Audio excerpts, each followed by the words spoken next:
Go'sht iste'mol qilayotgan hamma hoziroq ko'rishi shart. Assalomu alaykum, bizni YouTube'da tomosha qilib turgan hurmatli qadri baland tomoshabin do'stlar, videorolik kengroq tarqalishi, boshqalar ham manfaatdor bo'lishlari uchun o'z hissangizni qo'shgan holda like hamda podpisatsiya tugmachasini bosib qo'yishni unutmang.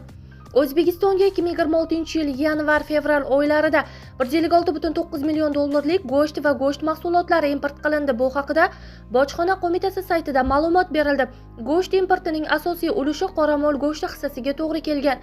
2 oy davomida xorijdan umumiy qiymati 120 million dollarlik 25,9 ming tonna mol go'shti sotib olingan. Taqqoslash uchun 2025-yil mos davridagi jami qiymat 68,3 million dollarni tashkil etgan. Bir yil ichida mol go'shti importidagi farq 2 barobarga yaqinlashgan. O'tgan 2 oyda 13,7 million dollarlik tovuq go'shti importi amalga oshirilgan. 2025-yil yanvar-fevralida bu ko'rsatkich 11,4 million dollar bo'lgan deyilgan xabarda.